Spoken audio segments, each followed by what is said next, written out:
ക്ഷീണമുണ്ടാകുമ്പോ കിടക്കണമെങ്കിലോ ഒരുപാട് സഫായി അടുക്കി വെച്ചിരിക്കുന്ന തലയണകൾ നമ്മൾ കുഷനിലൊക്കെ ഉണ്ടാകുന്ന രീതിയിലുള്ള തലയണകൾ നല്ല ഏറ്റവും സോഫ്റ്റ് ആണ്. ദുനിയാവുകൊണ്ട് നമുക്ക് ഒരിക്കലും ഇതൊന്നും കമ്പയർ ചെയ്യാൻ കഴിയില്ല. നമ്മളൊക്കെ ദുനിയാവ് നമുക്ക് അത്ര ബുദ്ധിമുല്ല. നമ്മൾ ദുനിയാവിന്റെ നമ്മൾ അനുഭവിച്ചതുമായിട്ട് നമുക്ക് എപ്പോൾ കമ്പയർ ചെയ്യാൻ കഴിയും. ഒരു പ്രശ്നം മനുഷ്യരുണ്ട്, അതിനപ്പുറമുള്ള നമ്മൾ എന്ത് സാധനവും കമ്പയർ ചെയ്യാൻ നമ്മൾ അനുഭവിച്ചൊന്നുമായിട്ടായിരിക്കും. സ്വർഗത്തില് അതിലുണ്ട് മുന്തിരി തോട്ടവും രസമുള്ളതാകണം തിന്നാന്നൊക്കെ പറയുമ്പോ നമ്മളിങ്ങനെ നമ്മളെ നാട്ടിൽ കുടിച്ച മുന്തിരി രസമില്ലാത്ത നമ്മളെങ്ങനെ ചിന്തിക്കുക. അതല്ല, മുന്തിരി പറയും മുന്തിരി ഓരോ ഒരു കുലയിൽ ഓരോ മുന്തിരി എടുക്കുമ്പോൾ ഓരോ മുന്തിരിക്കും ഓരോ ടേസ്റ്റ് ആയിരിക്കും. ഒരു സാധനം ഭക്ഷിച്ചു കഴിഞ്ഞാൽ ആ ടേസ്റ്റ് ആയിരിക്കും അടുത്തതിരുന്നാണ്. അത്രയും വലിയ സൗകര്യങ്ങളാണ് സ്വർഗത്തിൽ. ഓരോന്നും ഒരു ഉമ്മാൻ നമ്മൾ വിളിച്ചു കഴിഞ്ഞാൽ ഉമ്മാലിന് എത്ര മണികളുണ്ട് വിത്തുകളുണ്ടോ ഓരോന്നിനും ഓരോ ടേസ്റ്റാണ്. ഒന്നിൻ്റെതായിരിക്കില്ല മറ്റൊന്നിന്. ഇത്രയും അഥവാ മടുപ്പ് എന്നുള്ളൊരു സംഗതി സ്വർഗത്തിലില്ലേ ഇല്ല. ക്ഷീണമില്ല, ഉറക്കമില്ല, മടുപ്പില്ല. ഒരു വസ്തുവിനും നമുക്ക് മടുപ്പുണ്ടാവില്ല. എത്ര കിട്ടിയാലും മതിയാവില്ല. അതാണ് സ്വർഗത്തിലെ വിഭവങ്ങളുടെ പ്രത്യേകത. അതുകൊണ്ട് തന്നെ അടുക്കടുക്കായി അവർക്ക് ഇരിക്കാനും കിടക്കാനും ഉല്ലസിക്കുവാനും ഏറ്റവും മനോഹരമായ ബെഡുകൾ അവർക്ക് അവിടെ വിരിച്ചിരിക്കുന്നു. അവർക്ക് റെഡിയാക്കി വെച്ചിരിക്കുന്നു. തലയണകളും ബെഡുകളും അവർക്ക് റെഡിയാക്കി വെച്ചിരിക്കുന്നു. കാരണം ദുനിയാവിൽ അവർ عن المضاجع يدعون ربهم خوفا وطمعا ومما رزقناهم ينفقون. കാരണം സമയമാകുമ്പോ അല്ലാഹുവിനെ പേടിച്ചുകൊണ്ട് സ്വർഗം ആഗ്രഹിച്ചുകൊണ്ട് രാത്രിയിൽ അവരുടെ കിടക്കകളെ വിട്ടെണീറ്റവരാണ് അവർ. പറയുന്നുണ്ട് അവരുടെ പാർശ്വങ്ങൾ ഇങ്ങനെ എണീറ്റ് വരും. രാത്രിയാകുമ്പോ തഹജ്ജുദിന്റെ സമയമാകുമ്പോ നോമ്പിനാണെങ്കിലും ലൈലത്തുൽ ഖദറിനാണെങ്കിലും അല്ലെങ്കിലും ഒക്കെ അവരുടെ പാർശ്വങ്ങൾ അവരുടെ ബെഡിൽ നിന്ന് സുഖകരമായ നിദ്രകളിൽ നിന്ന് അവർ എണീക്കും. എന്നിട്ട് തണുത്ത രാത്രിയിലും അല്ലെങ്കിൽ ചൂടേറിയ ദിനങ്ങളിലും പോയിട്ട് അവർ വുദൂ ചെയ്യും. എന്നിട്ട് അല്ലാഹുവിനോട് ദുആ ചെയ്യും. നിസ്കരിച്ച് ദുആ ചെയ്യുന്ന ആളുകളെ ആഗ്രഹത്തോടെയും പേടിയോടെയും നരകത്തെക്കുറിച്ചുള്ള പേടിയുണ്ട്, എന്നാൽ സ്വർഗം കിട്ടുമെന്ന ആഗ്രഹമുണ്ട്, റബ്ബിനെ കാണണമെന്ന ആഗ്രഹമുണ്ട്.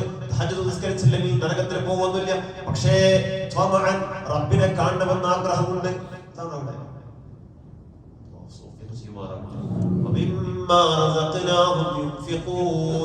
കൊടുത്തതൊക്കെയും ചെലവഴിക്കുന്ന ആളുകൾ അവർക്ക് എന്തൊക്കെ കൊടുത്തിട്ടുണ്ടോ അതൊക്കെ അതിൽ നിന്നൊക്കെ അവർ ചെലവഴിക്കും. എല്ലാം കൊടുക്കുന്നില്ല.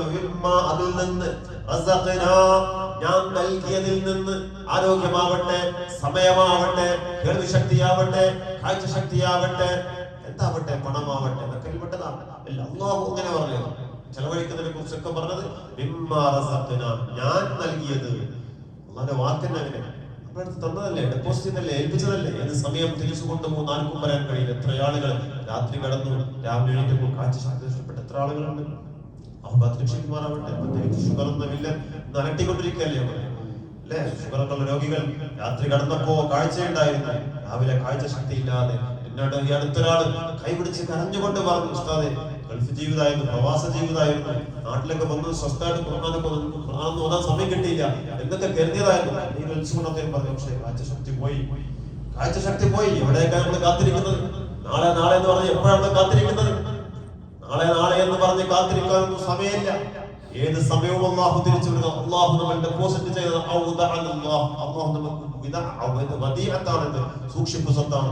അല്ലാഹു വിചാരിക്കുമ്പോൾ തിരിച്ചു കൊണ്ടുപോകും. അത് കാഴ്ചശക്തിയാണെങ്കിലും സംസ്ഥാന ശേഷിയാണെങ്കിലും കേൾവി ശക്തിയാണെങ്കിലും ജീവിതമാണെങ്കിലും മക്കളാണെങ്കിലും സമ്പത്താണെങ്കിലും ഒക്കെ അല്ലാഹു ഉദ്ദേശിക്കുമ്പോൾ തിരിച്ചു പിടിക്കാൻ അവന് കഴിയും.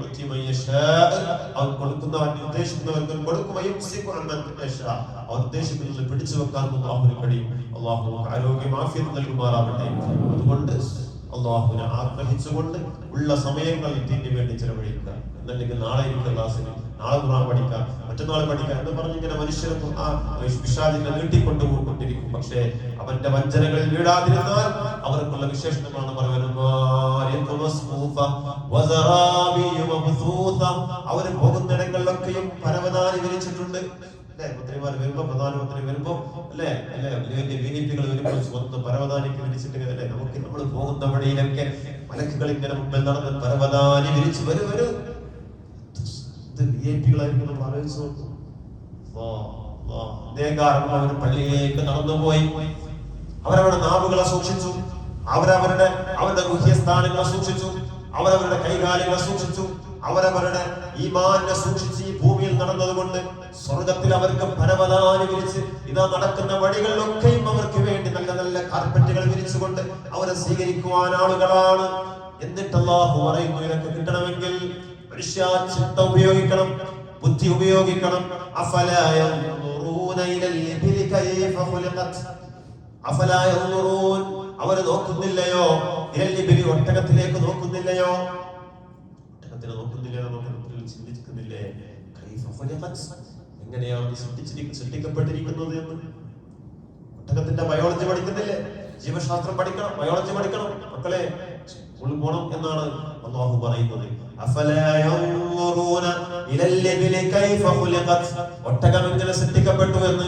ഒട്ടകത്തിനെ നോക്കിയാൽ ഇങ്ങനെ കാണൂല, നോക്കിയാൽ കാണുന്നവർക്ക് കാണും, അല്ലാത്തവർക്ക് എന്താ അതിന് ജീവി അല്ലെ? പശുവിന്റെ കഴുത്ത് വശം നീണ്ടത്, കാല് വശം നീണ്ടതല്ല. പക്ഷേ ചിന്തിക്കുന്നത് പോലെ ചിന്തിക്കുകയും പഠിക്കുന്നത് പോലെ പഠിക്കുകയും ചെയ്യണം. ഒട്ടകത്തെ കുറിച്ച് ഒറ്റ വലിയിൽ 15 ലിറ്റർ വെള്ളം അകത്താക്കാൻ കഴിയുന്ന ജീവി. ആ വെള്ളവുമായി 15ഓളം ദിവസം വെള്ളമില്ലാതെ ഒരു മാസം പോലും അതിന് ജീവിക്കാൻ കഴിയും. കുടിക്കുന്ന വെള്ളം ഭക്ഷണവും കൊഴുപ്പായിട്ട് അതിന്റെ പൂജകളിൽ ശേഖരിക്കുന്നു.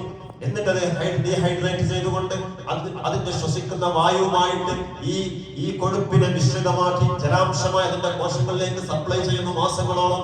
സുബ്ഹാനല്ലാഹി വബിഹംദിഹി സുബ്ഹാനല്ലാഹിൽ അസീം വബിഹംദിഹി അസ്തഗ്ഫിറുല്ലാഹ്. നമ്മുടെ കണ്ണിനും മറ്റു ജീവികളുടെ കണ്ണിനുമൊക്കെ ഒരു മിരികമാണെങ്കിൽ അതിന് ഡബിൾ കോട്ട് മിരികമാണ്. കാരണം അതിന് മരുഭൂമിയിലെ പൊടിക്കാറ്റുകളെ അതിജീവിക്കണം. അതിന്റെ മൂക്കിനെ അതിന് അടക്കാനും തുറക്കാനും കഴിയും. പൊടിക്കാറ്റുകൾ വരുമ്പോ അതിന്റെ മൂക്കുകൾ അടച്ചു പിടിച്ചുകൊണ്ട് കിലോമീറ്ററുകളോളം അതിന് സഞ്ചരിക്കാൻ കഴിയും. സുബ്ഹാനല്ലാഹി വബിഹംദിഹി സുബ്ഹാനല്ലാഹിൽ അസീം വബിഹംദിഹി അസ്തഗ്ഫിറുല്ലാഹ്. അതിന്റെ ആമാശയത്തിൽ വിവിധ ഘട്ടങ്ങളുണ്ട്, വിവിധ സ്റ്റേജുകളുണ്ട്, വിവിധ അറകളുണ്ട്. അതിനെ സൃഷ്ടിച്ചിരിക്കുന്നത് വേറെ രീതിയിലാണ്. കാരണം അത് മരുഭൂമിയിലെ കപ്പലാണ്. ഒരു ദിവസം തുടർച്ചയായ ഒരു വിശ്രമവുമില്ലാതെ 18 മണിക്കൂർ അതിന് ഓടാൻ കഴിയും. മരുഭൂമിയിലൂടെ അതിന്റെ സ്പീഡ് അനുസരിച്ച് ഓടാൻ കഴിയും. എങ്ങനെ 500 കിലോഗ്രാം പുറത്തേറ്റിക്കൊണ്ട് 500 കിലോ പുറത്തേറ്റിക്കൊണ്ട് 18 മണിക്കൂർ അവിശ്രമം നടക്കാൻ കഴിയുന്ന ജീവി. അതും കൊടിയ ചൂടിലൂടെ. അതിന്റെ രോമാവൃതമായ ശരീരം, അതിന്റെ കാലുകൾക്കടിയിലെ പ്രത്യേക അല്ലാഹു നൽകിയിരിക്കുന്ന സോക്കറ്റ്, അതിന്റെ മണ്ണിൽ താഴാതെ, മണലിൽ കാല് താഴാതെ അതിന് സംവിധാനിച്ചിരിക്കുന്നു. അഫലാ യൻദുറൂന ഇലൽ ഇബ്ലി കൈഫ ഖുലിഖത്. അറബികളോട് പറഞ്ഞതാണ്, ഒട്ടകത്തെ നോക്കിക്കോളും, നമ്മൾ പയ്യനെ നോക്കണം, ആടിനെ നോക്കണം, ഒക്കെ നോക്കണം. എല്ലാ ജീവികളിലും ഉണ്ട് അതിന്റെ സ്വയം പ്രതിരോധ ശേഷികൾ, അതിന്റെ ജീവിക്കുന്ന ഇടങ്ങളോട് പൊരുത്തപ്പെട്ട് ജീവിക്കുവാനുള്ള സൗകര്യങ്ങൾ ഓരോ ജീവികൾക്കും അല്ലാഹു സംവിധാനിച്ചിരിക്കുന്നു. ഓരോ ജീവികൾക്കും സംവിധാനിച്ചിരിക്കുന്നു. അതാണ് അല്ലാഹുവിന്റെ കഴിവ് എന്ന് പറഞ്ഞാൽ. സുബ്ഹാനല്ലാഹി വബിഹംദിഹി സുബ്ഹാനല്ലാഹിൽ അസീം വബിഹംദിഹി അസ്തഗ്ഫിറുല്ലാഹ്. അതുകൊണ്ട് ഒട്ടകങ്ങളെ കണ്ടു കഴിഞ്ഞാൽ, അല്ലെങ്കിൽ മറ്റു ജീവജാലങ്ങളെ കണ്ടു കഴിഞ്ഞാൽ അവയുടെ ബയോളജിയെ കുറിച്ച് നമ്മൾ പഠിക്കണം. എന്തിന്? മനുഷ്യന്റെ ശരീരത്തെ കുറിച്ച്. മൻ അറഫ നഫ്സഹു അറഫ റബ്ബ. സ്വന്തം ശരീരത്തെ കുറിച്ച് പഠിച്ചാൽ അവർ റബ്ബിനെ കുറിച്ച് അറിഞ്ഞു എന്ന് മഹാരഥന്മാർ രേഖപ്പെടുത്തിയിട്ടുണ്ട്. സ്വന്തം ശരീരത്തെ കുറിച്ച് പഠിച്ചാൽ മതി. നമ്മളിപ്പോൾ കണ്ണിനെ കുറിച്ച് ഒക്കെ പറയുന്നല്ലോ, ഓരോന്നിനെ കുറിച്ചും. നമ്മുടെ ശരീരത്തിന്റെ ഒരു ചെറിയ ഉരലെ, നമ്മൾ ഇപ്പോൾ പറയുന്ന ഒരു വിരലിന്റെ തുമ്പ് നമ്മളെ പഞ്ച് നമ്മൾ ചെയ്യുന്നുണ്ട് അല്ലെ, പഞ്ചിങ് ചെയ്യുന്നുണ്ട്. നമ്മളെ പോലെ ലോകത്തൊരാൾക്കും അതില്ല. നമ്മുടെ ഒരു വിരലിന്റെ ആ ഒരു ഷേപ്പ് ഉണ്ടല്ലോ, അത് ലോകത്തൊരാൾക്കും ഇല്ല. ലോകത്തൊരാൾക്കും ഇല്ല. ഒരാൾക്കില്ല എന്ന് പറഞ്ഞാൽ ആദം അലൈഹിസ്സലാം മുതൽ ഖിയാമത്ത് നാൾ വരെ ഒരാൾക്കും വരാറുമില്ല, വന്നിട്ടില്ല, വരാതിരിക്കുന്നില്ല. കോടിക്കണക്കാണ്. എന്തെങ്കിലും ആലോചിച്ച് എത്ര മൈന്യൂട്ട് സിസ്റ്റം, എത്ര നോക്കിയാൽ എല്ലാവരും ഒരേപോലെ. പക്ഷേ ഇതിന്റെ വ്യത്യാസം കോടിക്കണക്കിനാണ്. അലൻ നജ്മഅ ഇളാമ ബലാ ഖാദിരീന അലാ അൻ നുസബ്ബിയ ബനാന. നിങ്ങൾ വിചാരിക്കുന്നുണ്ടോ അലൻ നജ്മഅ ഇളാമ, നിങ്ങൾ മരിച്ചു കഴിഞ്ഞാൽ നിങ്ങളുടെ എല്ലുകളിൽ നിന്ന്, നിങ്ങളുടെ നുരുമ്പിയെല്ലുകളിൽ നിന്ന്, നിങ്ങളുടെ എല്ലിന്റെ പൊടികളിൽ നിന്ന് നിങ്ങളെ റീക്രിയേറ്റ് ചെയ്യാൻ അല്ലാഹുവിന് കഴിയില്ലെന്ന് നിങ്ങൾ വിചാരിക്കുന്നുണ്ടോ? ألن نجمع عظاما بلا قادرين على أن نسوي بنانا. സൂറത്തുൽ ഖിയാമയിൽ